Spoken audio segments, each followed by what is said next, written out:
Punjabi radio ਜੋ S ਸੁਣ ਰਹੇ ਸਾਰੇ ਸਰੋਤਿਆਂ ਨੂੰ ਬਲਵਿੰਦਰ ਕੌਰ ਵੱਲੋਂ ਪਿਆਰ ਭਰੀ ਸਤਿ ਸ੍ਰੀ ਅਕਾਲ ਤੇ ਜੀ ਪ੍ਰੋਗਰਾਮ ਖਬਰ ਤੇ ਨਜ਼ਰ ਪ੍ਰੋਗਰਾਮ ਦੇ ਵਿੱਚ ਅੱਜ ਸਾਡੇ ਨਾਲ ਹੋਣਗੇ ਸੁਸ਼ੀਲ ਦਸਾਂਝ। ਕੁਝ ਜਿਹੜੀਆਂ ਅਹਿਮ ਖਬਰਾਂ ਆ ਪੰਜਾਬ ਤੋਂ ਜਾਂ ਭਾਰਤ ਭਰ ਤੋਂ ਉਹਨਾਂ ਤੇ ਅਸੀਂ ਗੱਲਬਾਤ ਕਰਾਂਗੇ। ਗੱਲਬਾਤ ਕਰਨ ਤੋਂ ਪਹਿਲਾਂ ਅਸੀਂ ਧੰਨਵਾਦ ਕਰਨਾ ਚਾਹੁੰਦੇ ਹਾਂ ਜੀ ਸਾਡੇ ਸਪਾਂਸਰ ਦਾ ਜਿਨ੍ਹਾਂ ਨੇ ਇਸ ਪ੍ਰੋਗਰਾਮ ਨੂੰ ਸਪਾਂਸਰ ਕਰਕੇ ਤੁਹਾਡੇ ਤੱਕ ਪਹੁੰਚਾਇਆ ਜੀ। ਨਵਜੋਤ ਕੌਰ ਕਲੋਟੀ ਤੇ ਪਰਿਵਾਰ ਜੋ ਬਸਿਟੀ ਤੋਂ Punjabi American senior citizen centre Bakersfield, Sukha Singh ji ਬਾਈਸੀਲੀਆ ਤੋਂ, ਸਤਨਾਮ ਸਿੰਘ ਸ਼ੇਰਗਿੱਲ ਤੇ ਪਰਿਵਾਰ ਬੇਕਰਸਫੀਲਡ ਤੋਂ, ਗੁਰਦੀਪ ਸਿੰਘ ਬਿਰਦੀ ਕਲੋਵਿਸ ਤੋਂ, ਖਾਲਸਾ ਇੰਸ਼ੋਰੈਂਸ ਏਜੰਸੀ ਵਾਲੇ ਸੈਨੋਜ਼ੇ ਤੋਂ ਜਿਨ੍ਹਾਂ ਦਾ ਫੋਨ ਨੰਬਰ 4082722500, ਸੁਰਿੰਦਰ ਕੌਰ ਧਾਮੀ ਤੇ ਪਰਿਵਾਰ ਸੀਰਸ ਤੋਂ ਬਹੁਤ ਬਹੁਤ ਇਹਨਾਂ ਦੇ ਧੰਨਵਾਦੀਆਂ ਕਿ ਇਹਨਾਂ ਨੇ ਇਸ ਪ੍ਰੋਗਰਾਮ ਨੂੰ ਸਪਾਂਸਰ ਕੀਤਾ। ਅੱਗੇ ਹੁਣ ਗੱਲਬਾਤ ਕਰਦੇ ਹਾਂ ਜੀ ਸੁਸ਼ੀਲ ਦਸਾਂਝ ਹੋਣਾ ਨਾਲ। ਸੁਸ਼ੀਲ ਦਸਾਂਝ ਜੀ ਸਤਿ ਸ਼੍ਰੀ ਅਕਾਲ, ਸਵਾਗਤ ਹੈ ਜੀ। ਬਹੁਤ ਬਹੁਤ ਮਿਹਰਬਾਨੀ ਬਲਵਿੰਦਰ ਜੀ ਤੇ ਪੰਜਾਬੀ ਰੇਡੀਓ USA ਦੇ ਸਾਰੇ ਸਰੋਤਿਆਂ ਨੂੰ ਵੀ ਸੁਸ਼ੀਲ ਦਸਾਂਝ ਦੀ ਪਿਆਰ ਭਰੀ ਸਤਿ ਸ਼੍ਰੀ ਅਕਾਲ, ਆਦਾਬ ਤੇ ਨਮਸਕਾਰ। ਪਿਆਰ ਦੋਸਤੋ, ਅਸੀਂ ਚੰਡੀਗੜ੍ਹ ਸਟੂਡੀਓ ਤੋਂ ਤੇ ਬਲਵਿੰਦਰ ਜੀ ਤੁਹਾਡੇ ਸਟੂਡੀਓ ਤੋਂ ਅਸੀਂ ਗੱਲਬਾਤ ਕਰਾਂਗੇ ਪੰਜਾਬ ਤੇ ਭਾਰਤ ਦੀ ਸਿਆਸਤ ਬਾਰੇ, ਸਮਾਜਿਕ ਘਟਨਾ ਚੱਕਰ ਤੇ ਵੀ ਚਰਚਾ ਹੋਏਗੀ।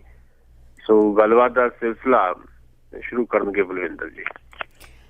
ਜੀ ਸੁਸ਼ੀਲ ਜੀ, ਸਭ ਤੋਂ ਜਿਹੜੀਆਂ ਅਹਿਮ ਖਬਰਾਂ ਅੱਜ ਕੱਲ੍ਹ ਸੁਰਖੀਆਂ ਬਣੀਆਂ ਹੋਈਆਂ ਆ, ਇਹ ਵੈਸੇ ਤਾਂ ਕਾਫੀ ਚਿਰਾਂ ਤੋਂ ਹੈਗੀਆਂ ਆ ਕਾਂਗਰਸ ਬਾਰੇ ਕਿ ਜਿਸ ਤਰ੍ਹਾਂ ਕੈਪਟਨ ਅਮਰਿੰਦਰ ਸਿੰਘ ਆ ਕਾਫੀ ਦੇਰ ਤੋਂ ਤਰਲੋ ਮੱਚੀ ਹੋਏ ਪਏ ਆ ਮੈਨੂੰ ਪ੍ਰਧਾਨਗੀ ਮਿਲੇ ਪਰ ਕੁਛ ਨਹੀਂ ਹੋ ਰਿਹਾ। ਪਰ ਹੁਣ ਕੈਪਟਨ ਅਮਰਿੰਦਰ ਸਿੰਘ ਨੇ ਆਪਣੇ ਬੰਗਾਰ ਦਿੱਤੀ ਆ ਜੀ ਬਾਜਵੇ ਨੂੰ ਤੇ ਬੜੇ ਮਿਹਣੋ ਕਮਿਹਣੀ ਹੋ ਰਹੇ ਆ। ਅਸੀਂ ਪਿਛਲੇ ਦਿਨਾਂ 'ਚ ਇਹ ਗੱਲਬਾਤ ਕਰਦੇ ਰਹੇ ਹਾਂ ਤੇ ਕਈ ਵਾਰ ਇਸ ਤਰ੍ਹਾਂ ਦੇ ਮੋੜ ਆਏ ਨੇ ਇਸ ਘਟਨਾ ਚੱਕਰ ਦੇ ਵਿੱਚ ਜਦੋਂ ਲੱਗਦਾ ਕਿ ਹੁਣ ਹਾਈਕਮਾਨ ਕਾਂਗਰਸ ਦੀ ਪੰਜਾਬ ਕਾਂਗਰਸ ਬਾਰੇ ਫੈਸਲਾ ਕਰ ਦੇਗੀ, ਫਿਰ ਬਾਅਦ ਵਿੱਚ ਉਹ ਫੈਸਲੇ ਰਿਵਰਸ ਹੁੰਦੇ ਰਹੇ ਆ।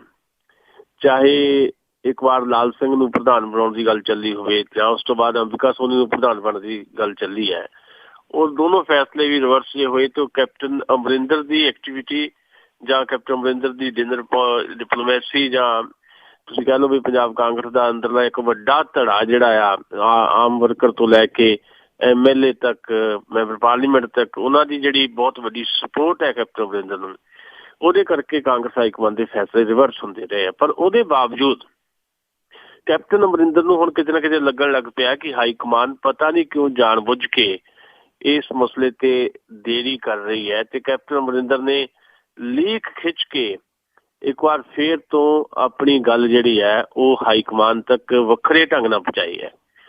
ਵੱਖਰੇ ਢੰਗ ਨਾਲ ਤੋਂ ਮਤਲਬ ਇਹ ਹੈ ਵੀ ਜਦੋਂ ਕੈਪਟਨ ਅਮਰਿੰਦਰ ਪਿਛਲੇ ਦਿਨਾਂ ਦੇ ਵਿੱਚ ਸੋਨੀਆ ਗਾਂਧੀ ਨੂੰ ਮਿਲੇ 10 ਮਿੰਟ ਵਾਸਤੇ, ਰਾਹੁਲ ਗਾਂਧੀ ਵੀ ਉਹਨਾਂ ਦੀ ਮੀਟਿੰਗ 'ਚ ਆਏ, ਅੱਧਾ ਘੰਟਾ ਸੋਨੀਆ ਗਾਂਧੀ ਨਾਲ ਮੁਲਾਕਾਤ ਹੋਈ, ਅੰਬਿਕਾ ਸੋਨੀ ਵੀ ਉਹਦੇ 'ਚ ਹਾਜ਼ਰ ਸੀ ਤੇ ਉਹਦੇ 'ਚ ਸ਼ਾਇਦ ਉਹ ਉਸ ਰੂਪ ਦੇ ਵਿੱਚ ਆਪਣੀ ਗੱਲ ਨਹੀਂ ਰੱਖ ਸਕੇ ਜਿਹੜੀ ਗੱਲ ਉਹ ਕਰਨੀ ਚਾਹੁੰਦੇ ਸੀ। ਸਪਸ਼ਟ ਰੂਪ ਦੇ ਵਿੱਚ ਫੇਸ ਟੂ ਫੇਸ ਉਹਨਾਂ ਨੇ ਉਹ ਗੱਲਾਂ ਸ਼ਾਇਦ ਨਹੀਂ ਕੀਤੀਆਂ ਜਿਹੜੀਆਂ ਹੁਣ ਉਹਨਾਂ ਨੇ ਆਪਣੀ ਇੱਕ ਇੰਟਰਵਿਊ ਦੇ ਵਿੱਚ ਕੀਤੀਆਂ।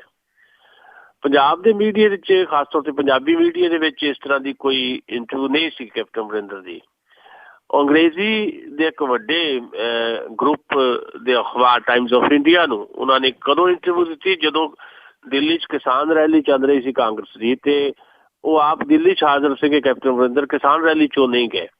1 ਸਾਲ ਤੋਂ ਮੈਂਬਰ ਪਾਰਲੀਮੈਂਟ ਜਾਂ ਡਿਪਟੀ ਲੀਡਰ ਪਾਰਲੀਮੈਂਟ ਦੇ ਕਾਂਗਰਸ ਵੱਲੋਂ ਹੁੰਦਿਆਂ ਹੋਇਆ ਉਹ ਪਾਰਲੀਮੈਂਟ 'ਚ ਨਹੀਂ ਗਏ ਤੇ ਕਿਸਾਨ ਰੈਲੀ ਵਾਲੇ ਦਿਨ ਜਿਸ ਰੈਲੀ 'ਚੋਂ ਸ਼ਾਮਲ ਨਹੀਂ ਹੋਏ ਦਿੱਲੀ 'ਚ ਹੁੰਦਿਆਂ ਹੋਇਆ, ਉਸੇ ਦਿਨ ਉਹਨਾਂ ਨੇ ਟਾਈਮਜ਼ ਆਫ ਇੰਡੀਆ ਨੂੰ ਇੰਟਰਵਿਊ ਦਿੱਤੀ ਜਿਹਦੇ 'ਚ ਉਹਨਾਂ ਨੇ ਬਹੁਤ ਵੱਡੇ ਮਸਲੇ ਜਿਹੜੇ ਆਪਣੇ ਨਾਲ ਸੰਬੰਧਿਤ ਤੇ ਕਾਂਗਰਸ ਪਾਰਟੀ ਦੇ ਪੰਜਾਬ ਯੂਨਿਟ ਨਾਲ ਸੰਬੰਧਿਤ ਉਠਾਏ।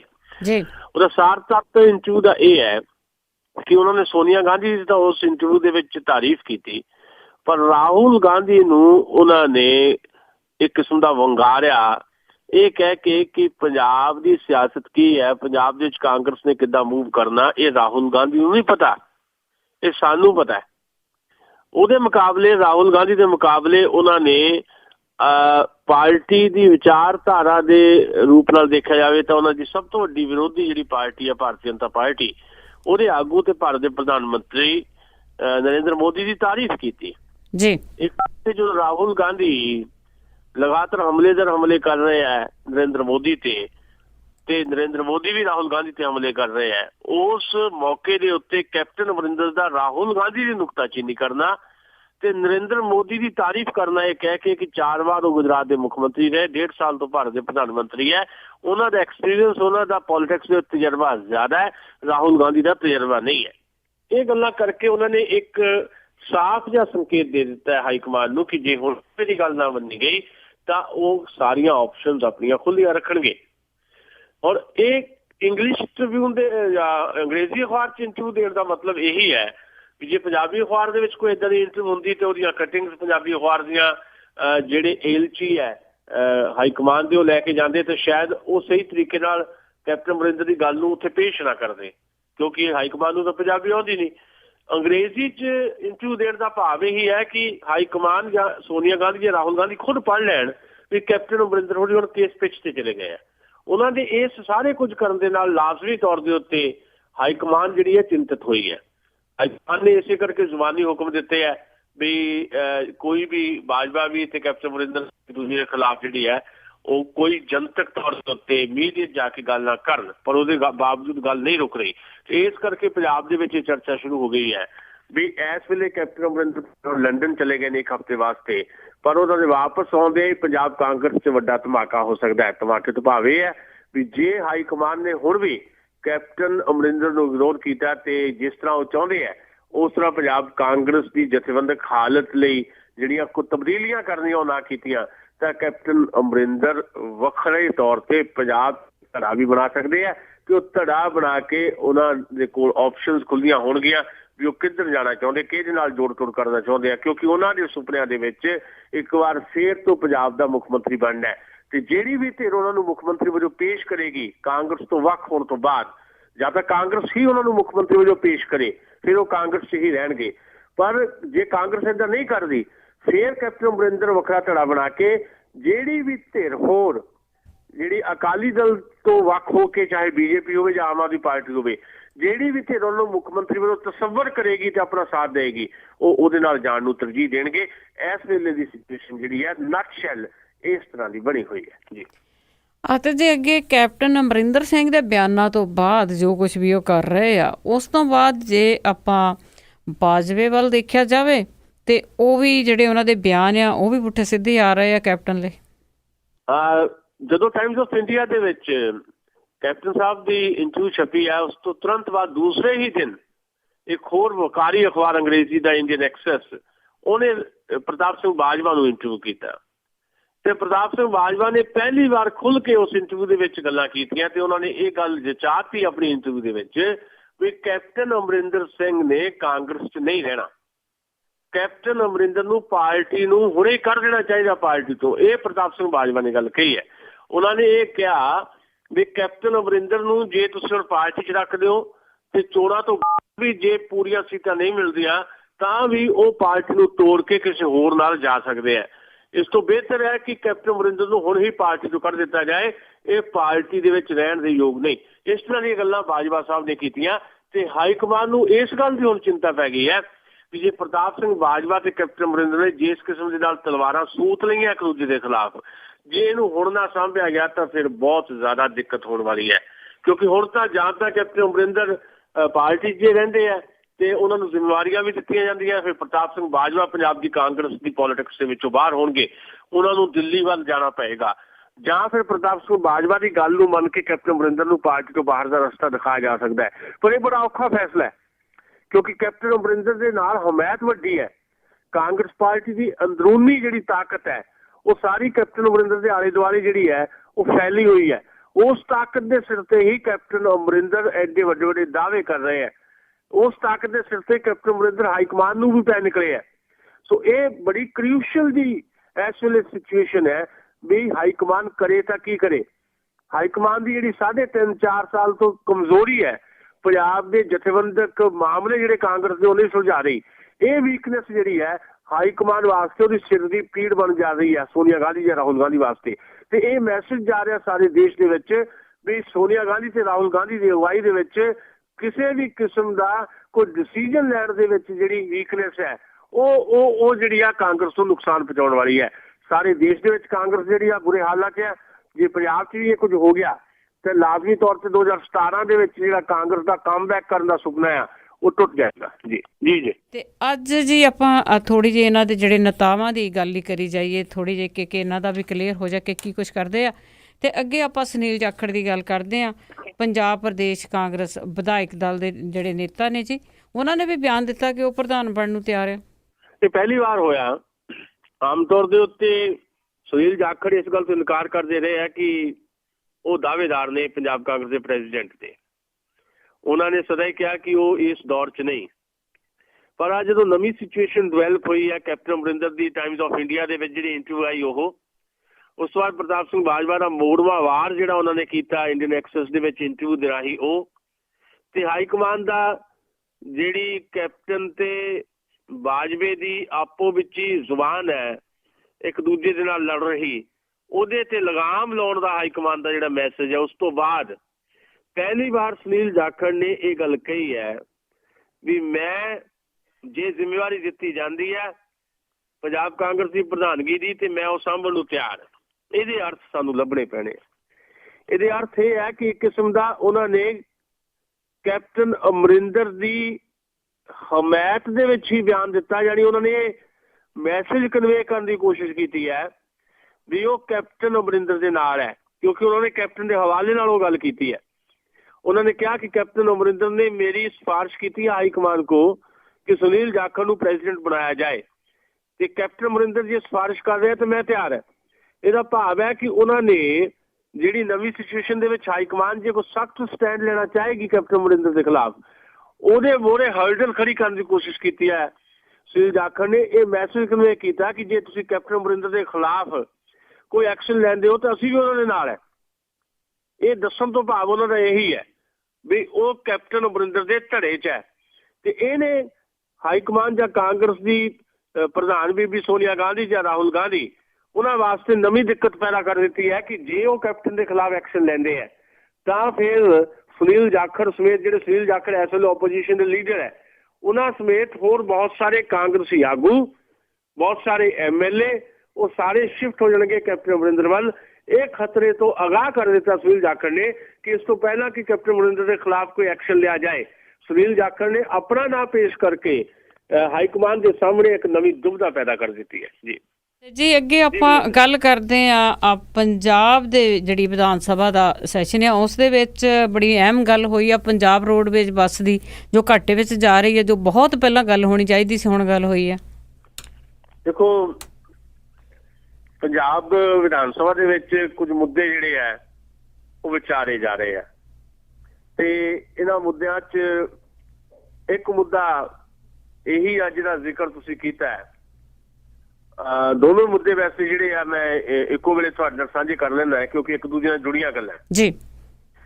ਇੱਕ ਟਰਾਂਸਪੋਰਟ ਦਾ ਮੁੱਦਾ ਜਿਹੜਾ ਉੱਠਿਆ ਹੈ, ਪੰਜਾਬ ਸਰਕਾਰ ਦੀ ਜਿਹੜੀ ਕਿਸ ਤਰ੍ਹਾਂ ਦੀ ਜਨਤਕ ਜਿਹੜੀ ਹਿੱਸੇਦਾਰੀ ਹੈ ਪੰਜਾਬ ਦੇ ਵਿੱਚ ਰੋਡਵੇਜ਼ ਜਾਂ ਪੈਪਸੂ ਟਰਾਂਸਪੋਰਟ ਦੀਆਂ ਜਿਹੜੀਆਂ ਬੱਸਾਂ ਚੱਲਦੀਆਂ ਤੇ ਉਸ ਟਰਾਂਸਪੋਰਟ ਦਾ ਹਾਲਤ ਕਿਸ ਤਰ੍ਹਾਂ ਦੀ ਬਣ ਚੁੱਕੀ ਹੈ, ਕਿਸੇ ਗੱਲ ਤੋਂ ਲੁਕੀ ਹੋਈ ਨਹੀਂ। ਅੱਜ ਨਹੀਂ, ਅੱਜ ਤੋਂ ਕਈ ਸਾਲ ਪਹਿਲਾਂ ਮੈਨੂੰ ਯਾਦ ਆਉਂਦਾ ਹੈ ਸਰਦੂਲ ਸਿਕੰਦਰ ਨੇ ਵੀ ਇੱਕ ਜਿਹੜੀ ਗਾਣੇ ਗਾਏ ਸੀ ਤੇ ਇੱਕੋ ਹੀ ਗਾਣਾ ਜਿਹੜਾ ਕਈ ਆਵਾਜ਼ਾਂ 'ਚ ਗਾਇਆ ਸੀ ਜਿਹਦੇ 'ਚ ਉਹਨਾਂ ਨੇ ਰੋਡਵੇਜ਼ ਦੀ ਲਾਰੀ ਨਾਂ ਦਾ ਇੱਕ ਗੀਤ ਗਾਇਆ ਸੀ। ਉਹਦੇ ਵਿੱਚ ਵੀ ਰੋਡਵੇਜ਼ ਦੀ ਲਾਰੀ ਦਾ ਹਾਲ ਜਿਹੜਾ ਪਤਾ ਲੱਗਦਾ ਕੀ ਹੈ। ਪਰ ਉਸ ਤੋਂ ਬਾਅਦ ਇਹ ਹਾਲਾਤ ਸੁਧਰਨ ਦੀ ਥਾਂ ਤੇ ਹੋਰ ਵਿਗੜੇ ਆ।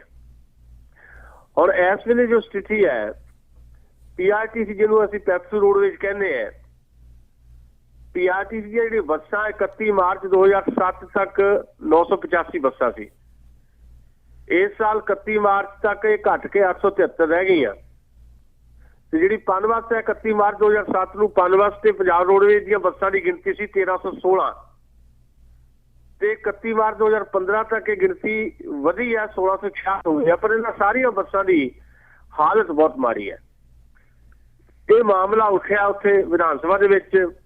ਮੋਰਿੰਡੇ ਤੋਂ ਕਾਂਗਰਸ ਪਾਰਟੀ ਦੇ MLA ਚਰਨਜੀਤ ਸਿੰਘ ਚੰਨੀ ਨੇ ਇਹ ਸਵਾਲ ਉਠਾਇਆ ਤੇ ਟਰਾਂਸਪੋਰਟ ਮੰਤਰੀ ਜਿਹੜੇ ਪੰਜਾਬ ਦੇ ਅਜੀਤ ਸਿੰਘ ਕਹਾੜ, ਉਹਨਾਂ ਨੇ ਇਸ ਸਵਾਲ ਦੇ ਜਵਾਬ ਦੇ ਵਿੱਚ ਕਿ ਟਰਾਂਸਪੋਰਟ ਕਾਰਪੋਰੇਸ਼ਨ ਜਿਹੜਾ ਪੈਪਸੂ ਰੋਡ ਟਰਾਂਸਪੋਰਟ ਕਾਰਪੋਰੇਸ਼ਨ ਹੈ ਜਾਂ ਦੂਜੀਆਂ ਬੱਸਾਂ ਦੀ ਹਾਲਤ ਇਸ ਕਰਕੇ ਮਾਰੀ ਹੈ, ਉਹਨਾਂ ਨੇ ਕਿਹਾ ਵੀ ਕਿਉਂਕਿ ਜਿਹੜੀ ਪ੍ਰਾਈਵੇਟ ਟਰਾਂਸਪੋਰਟ ਹੈ ਉਹਦੇ 'ਚ ਮੁਕਾਬਲੇਬਾਜ਼ੀ ਹੈ। ਹੁਣ ਅਜੀਤ ਨੇ ਤੱਥ ਪੇਸ਼ ਕਰਤੇ ਔਰ ਸਵਾਲ ਇਹ ਹੈ ਵੀ ਜਿਹੜੀਆਂ ਸੁਖਬੀਰ ਸਿੰਘ ਬਾਦਲ ਦੀ ਹਿੱਸੇਦਾਰੀ ਵਾਲੀਆਂ ਬੱਸਾਂ ਹੈ, ਉਹਦੇ ਬਾਰੇ ਚਰਚਾ ਇਹ ਹੈ ਕਿ ਉਹਦੇ ਕਰਕੇ ਹੀ ਪੰਜਾਬ ਦੀਆਂ ਸਰਕਾਰੀ ਬੱਸਾਂ ਜਿਹੜੀ ਹੈ ਜਾਂ ਸਰਕਾਰੀ ਟਰਾਂਸਪੋਰਟ ਨੂੰ ਨੁਕਸਾਨ ਹੋ ਰਿਹਾ। ਇਹਦੇ ਤੇ ਲਗਾਤਾਰ ਸਵਾਲ ਤੋਂ ਸਵਾਲ ਉੱਠ ਰਿਹਾ ਹੈ ਕਿ ਕੋਰਟ ਨੇ ਵੀ ਇਸ ਤਰ੍ਹਾਂ ਦਾ ਇੱਕ ਫੈਸਲਾ ਦਿੱਤਾ ਸੀ ਕਿ ਸਰਕਾਰ ਦੱਸੇ ਕਿ ਜਿਹੜੇ ਲੋਕ ਸਰਕਾਰ 'ਚ ਹੈ ਤੇ ਸਰਕਾਰ ਚਲਾਉਂਦੇ, ਜਿਨ੍ਹਾਂ ਦੇ ਕੋਲ ਟਰਾਂਸਪੋਰਟ ਦਾ ਮਹਿਕਮਾ ਹੈ, ਉਹਨਾਂ ਲੋਕਾਂ ਦੀਆਂ ਪ੍ਰਾਈਵੇਟ ਬੱਸਾਂ।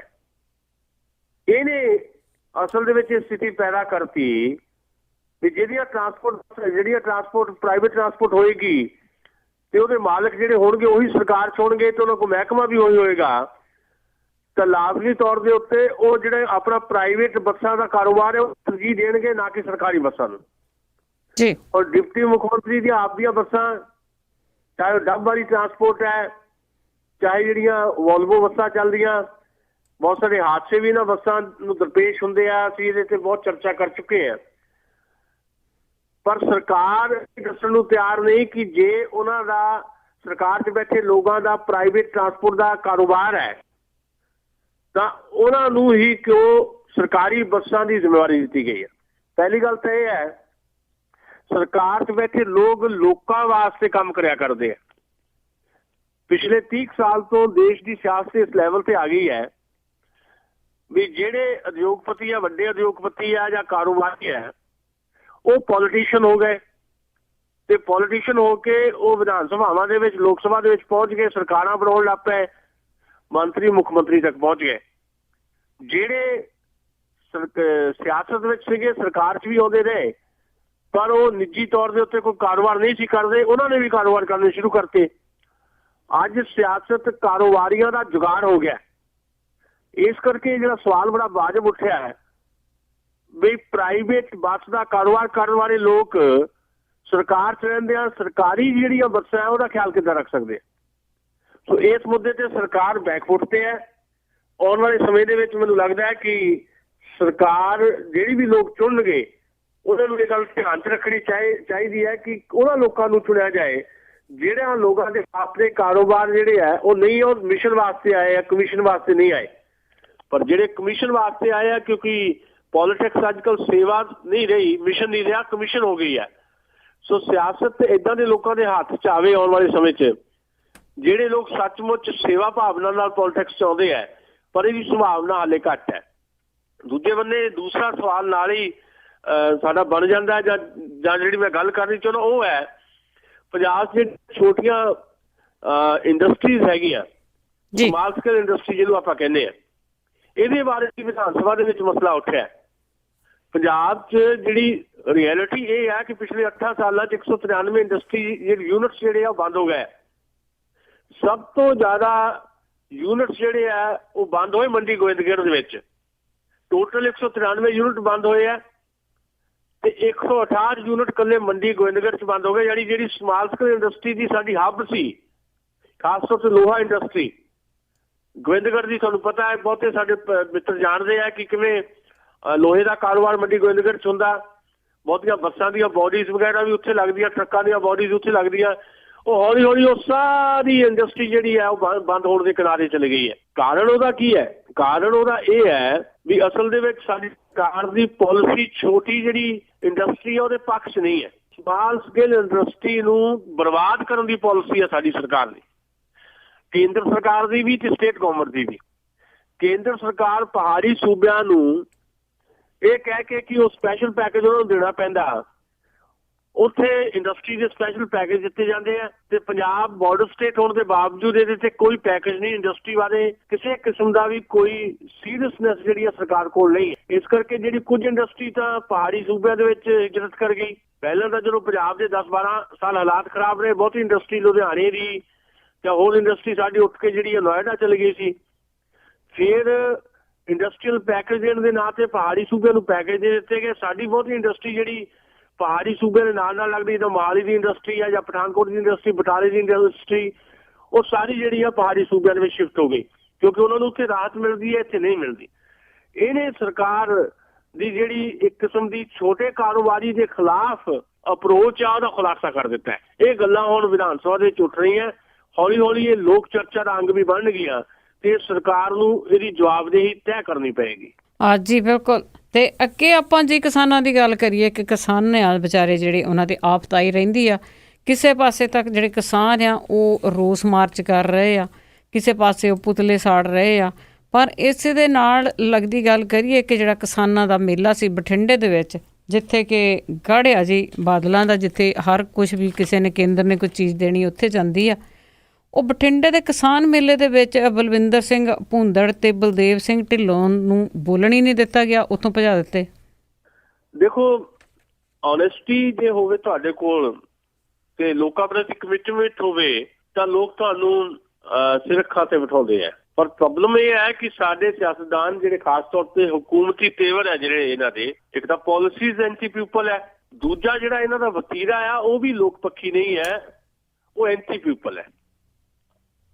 ਔਰ ਜਿਹੜਾ ਇਹ ਮਸਲਾ ਇਹਦੇ 'ਚ ਦੇਖੋ, ਫਸਲਾਂ ਖਰਾਬ ਹੋ ਰਹੀਆਂ, ਨਰਮਾ ਕਪਾਹ ਸਭ ਤਬਾਹ ਹੋ ਗਈ। ਚਿੱਟੀ ਮੱਖੀ ਨੇ ਬਹੁਤ ਵੱਡੀ ਤਬਾਹੀ ਮਚਾ ਦਿੱਤੀ ਤੇ ਉਹਦਾ ਕਾਰਨ ਇਹ ਹੈ ਵੀ ਨਕਲੀ ਕੀਟਨਾਸ਼ਕ ਜਿਹੜੇ ਆ ਕਿਸਾਨਾਂ ਨੂੰ ਦਿੱਤੇ ਗਏ, ਕਰੋੜਾਂ ਰੁਪਏ ਦੇ ਘੁਟਾਲੇ ਹੋ ਗਏ ਤੇ ਬਾਦਲ ਸਾਹਿਬ ਦੀ ਜਿਹੜੀ ਪਸੰਦ ਦਾ ਡਾਇਰੈਕਟਰ ਲਾਇਆ ਗਿਆ ਸੀ ਉਹਨੂੰ ਬਾਦਲ ਸਾਹਿਬ ਨੂੰ ਹੀ ਉਤਾਰਨਾ ਪਿਆ। ਜਿਹੜਾ ਐਗਰੀਕਲਚਰ ਡਾਇਰੈਕਟਰ ਲਾਇਆ ਗਿਆ ਸੀ ਉਹਨੂੰ ਬਾਦਲ ਸਾਹਿਬ ਨੇ ਉਤਾਰਿਆ। ਹੁਣ ਆਪ ਹੀ ਲਾਇਆ ਸੀ, ਉਹਨਾਂ ਦੇ ਆਪਣੇ ਹਲਕੇ ਦਾ ਬੰਦਾ ਸੀ।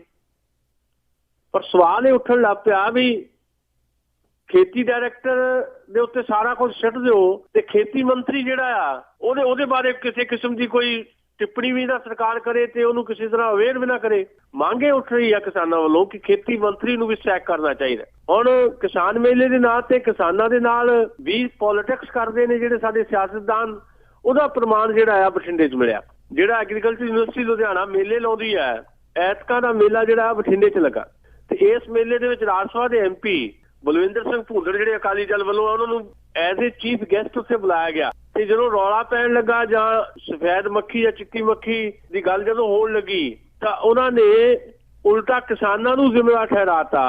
ਉਹਨਾਂ ਨੇ ਕਿਹਾ ਕਿ ਜਿਹੜੇ ਸਾਡੇ ਕਿਸਾਨ ਆ ਇਹਨਾਂ ਨੂੰ ਸਪਰੇਅ ਹੀ ਨਹੀਂ ਕਰਨੀ ਆਉਂਦੀ, ਇਹਨਾਂ ਨੂੰ ਸਪਰੇਅ ਵੀ ਨਹੀਂ ਕਰਨੀ ਆਉਂਦੀ, ਕਿੱਦਾਂ ਕਰਨੀ ਹੈ, ਇਸ ਕਰਕੇ ਫਸਲਾਂ ਖਰਾਬ ਹੁੰਦੀਆਂ, ਸਾਡਾ ਕੋਈ ਕਸੂਰ ਨਹੀਂ। ਜਦ ਇੰਨੀ ਗੱਲ ਕਹੀ ਹੋਵੇ, ਤੁਸੀਂ ਜਿਹੜੀ ਪ੍ਰੋਬਲਮ ਹੈ ਉਹਦੇ ਵਾਸਤੇ ਸਰਕਾਰੀ ਜ਼ਿੰਮੇਵਾਰੀ ਉਹਦੇ ਤੋਂ ਭੱਜ ਰਹੇ ਹੋ।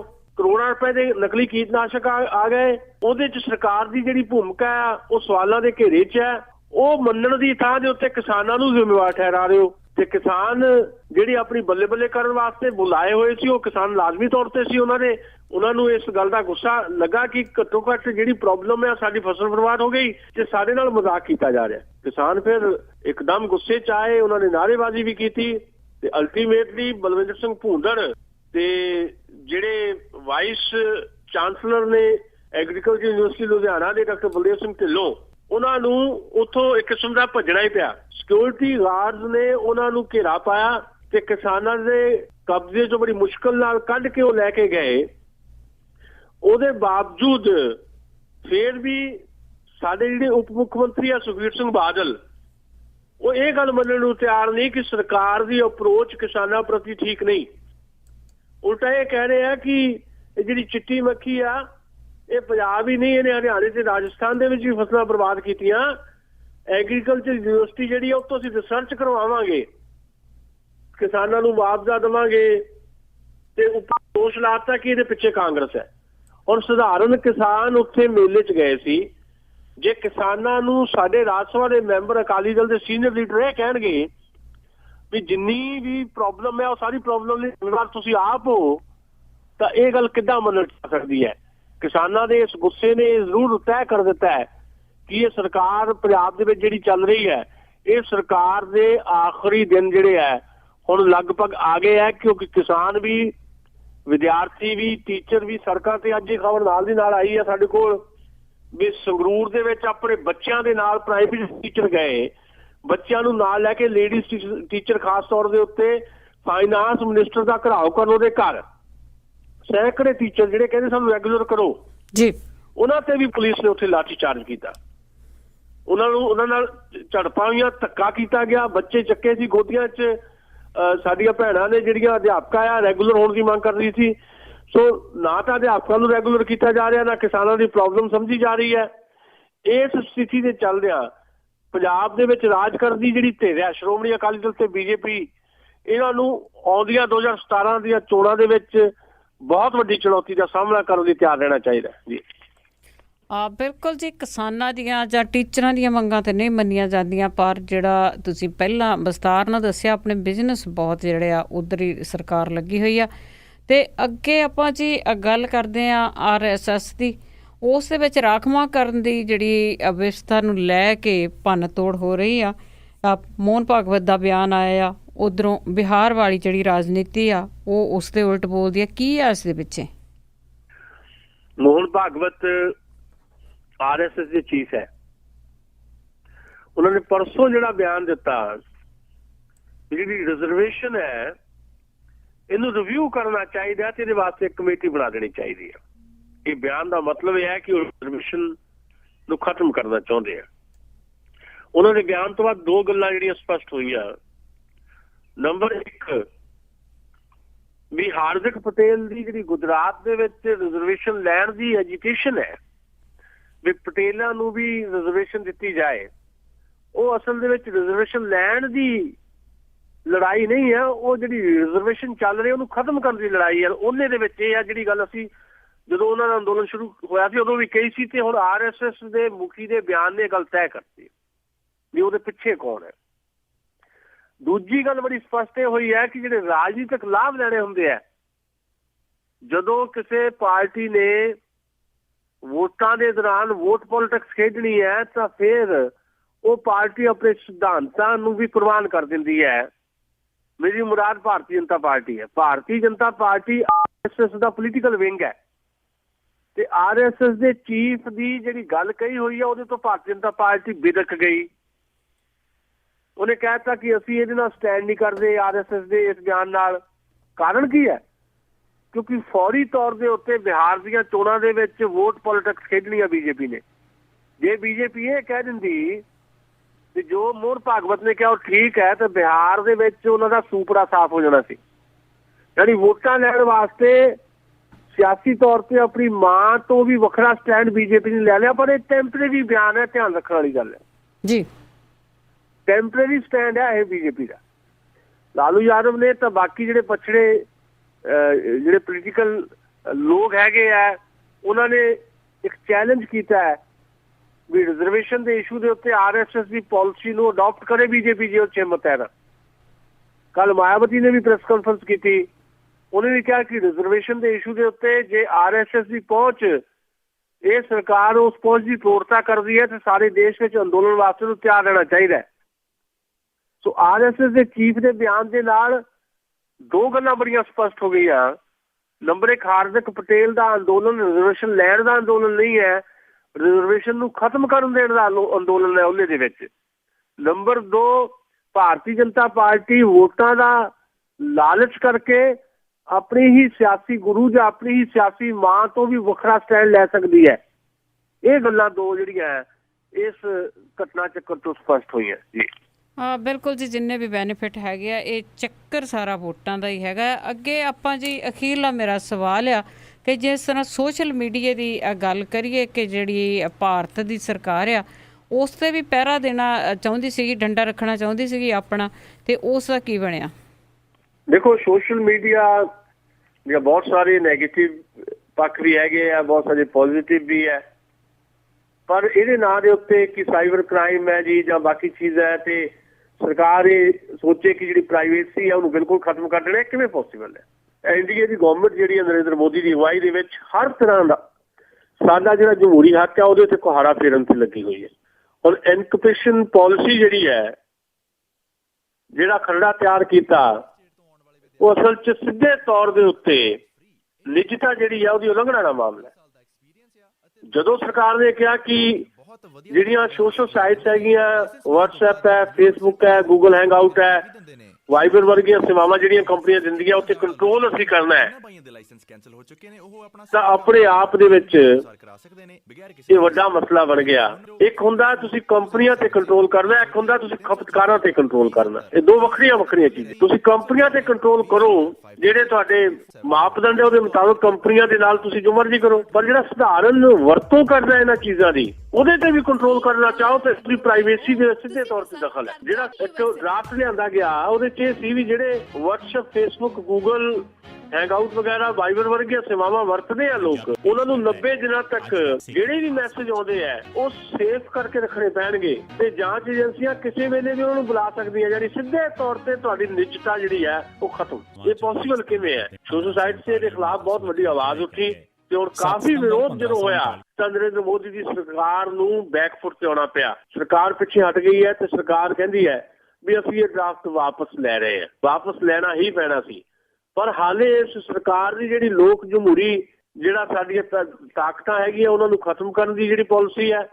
ਜਾਂ ਸਾਡੇ ਅਧਿਕਾਰ ਜਿਹੜੇ ਹੈ ਉਹਨਾਂ ਤੇ ਲਗਾਤਾਰ ਕਾਟੇ ਮਾਰਨ ਦੀ ਜਿਹੜੀ ਇਹਦੀ ਕੋਸ਼ਿਸ਼ ਉਹ ਜਾਰੀ ਰਹੇਗੀ, ਕਿਉਂਕਿ ਲਿਖਣ ਤੇ ਬੋਲਣ ਦੀ ਆਜ਼ਾਦੀ ਦੇ ਉੱਤੇ ਭਾਰਤ ਦੇ ਵਿੱਚ ਸਭ ਤੋਂ ਵੱਡਾ ਅਟੈਕ ਇਸ ਵੇਲੇ ਹੋ ਰਿਹਾ ਹੈ ਜੀ। ਤੇ ਜਿਹੜੇ ਲੋਕ ਇਸ ਪੱਖ ਦੇ ਵਿੱਚ ਹੈ ਉਹਨਾਂ ਦੇ ਮਰਡਰ ਕੀਤੇ ਜਾ ਰਹੇ ਆ। ਪੰਸਾਰੇ ਤੋਂ ਲੈ ਕੇ ਪਹਿਲਾਂ ਨਰਿੰਦਰ ਦਾਬੋਲਕਰ, ਫਿਰ ਪੰਸਾਰੇ ਤੋਂ ਬਾਅਦ ਕਲਬੁਰਗੀ, ਤੇ ਹੁਣ ਕੁਝ ਧਮਕੀਆਂ, ਚਾਹੇ ਉਹ NDTV ਦਾ ਰਵੀਸ਼ ਕੁਮਾਰ ਹੋਵੇ ਜਾਂ ਵਿਪਨ ਗੋਖਲੇ ਹੋਵੇ ਜਿਹੜਾ ਮਰਾਠੀ ਦਾ ਪੱਤਰਕਾਰ ਹੈ, ਇਹ ਸਾਰਾ ਕੁਝ ਇੱਕ ਪਲਾਨਡ ਤਰੀਕੇ ਨਾਲ ਕੀਤਾ ਜਾ ਰਿਹਾ ਹੈ ਤੇ ਲੋਕਾਂ ਦੇ ਉੱਤੇ ਹਿੰਦੂਤਵ ਦੇ ਰੱਥ ਜਿਹੜੇ ਆ ਉਹਨਾਂ ਦੇ ਘੋੜਿਆਂ ਦੀਆਂ ਟਾਪਾਂ ਦੇ ਨਾਲ ਲੋਕਾਂ ਦੇ ਹੱਕ ਜਿਹੜੇ ਆ ਕੁਚਲਣ ਦੀ ਕੋਸ਼ਿਸ਼ ਕੀਤੀ ਜਾ ਰਹੀ ਹੈ। ਪਰ ਭਾਰਤ ਵਰਗੇ ਮੁਲਕ ਦੇ ਵਿੱਚ ਟੈਂਪਰੇਰੀ ਤਾਂ ਤੁਹਾਨੂੰ ਲੱਗ ਸਕਦਾ ਵੀ ਪਤਾ ਨਹੀਂ ਬਹੁਤ ਵੱਡੀ ਵਿਸਥਾਰੇ ਤੇ ਆ ਗਈ ਹੈ, ਪਰ ਭਾਰਤੀ ਆਵਾਮ ਇਹਨੂੰ ਬਰਦਾਸ਼ਤ ਨਹੀਂ ਕਰੇਗਾ। ਸਾਨੂੰ ਇਸ ਗੱਲ ਦਾ ਪਤਾ ਹੈ ਕਿ ਭਾਰਤੀ ਜਨਤਾ ਪਾਰਟੀ ਤੇ ਨਰਿੰਦਰ ਮੋਦੀ ਦੀ ਅਗਵਾਈ 'ਚ ਜੋ ਕੁਝ ਵੀ ਇਹ ਕੀਤਾ ਜਾ ਰਿਹਾ RSS ਦੇ ਇਸ਼ਾਰਿਆਂ ਦੇ ਉੱਤੇ, ਇਹ ਬਹੁਤੀ ਦੇਰ ਚੱਲਣ ਵਾਲਾ ਨਹੀਂ। 1.5 ਸਾਲ ਨਿਕਲ ਗਿਆ, 3.5 ਸਾਲਾਂ ਬਾਅਦ ਇਸ ਸਰਕਾਰ ਨੂੰ ਲੋਕ ਫਿਰ ਤੋਂ ਮੂਧਾ ਪਾ ਦੇਣਗੇ ਜਿਸ ਤਰ੍ਹਾਂ ਦੇ ਹਾਲਾਤ ਇਸ ਸਰਕਾਰ ਨੇ ਬਣਾ ਦਿੱਤੇ। ਜੀ ਬਹੁਤ ਬਹੁਤ ਧੰਨਵਾਦ ਸੁਸ਼ੀਲ ਜੀ, ਤੁਸੀਂ ਸਾਡੇ ਨਾਲ ਜੁੜੇ ਤੇ ਜੋ ਵੀ ਕੁਝ ਉੱਥੇ ਖਬਰਾਂ ਦੇ ਪਿੱਛੇ ਹੁੰਦਾ ਆ ਉਹ ਸਾਡੇ ਨਾਲ ਤੁਸੀਂ ਗੱਲਬਾਤ ਕੀਤੀ। ਬਹੁਤ ਬਹੁਤ ਧੰਨਵਾਦ। ਸ਼ੁਕਰੀਆ ਜੀ, ਮਿਹਰਬਾਨੀ। ਜਿਸ ਤਰ੍ਹਾਂ ਤੇ ਸੁਸ਼ੀਲ ਦਸਾਂਝ ਸਾਡੇ ਨਾਲ ਜੁੜਦੇ ਨੇ, ਜੋ ਖਬਰਾਂ ਹੁੰਦੀਆਂ ਉਹਨਾਂ ਦੇ ਪਿੱਛੇ ਕੀ ਹੁੰਦਾ ਉਹਦੀ ਗੱਲਬਾਤ ਕਰਦੇ। ਹੁਣ ਪਲਵਿੰਦਰ ਕੌਰ ਵੱਲੋਂ ਵੀ ਸਾਰਿਆਂ ਨੂੰ ਹੀ ਪਿਆਰ ਭਰੀ ਸਤਿ ਸ੍ਰੀ ਅਕਾਲ।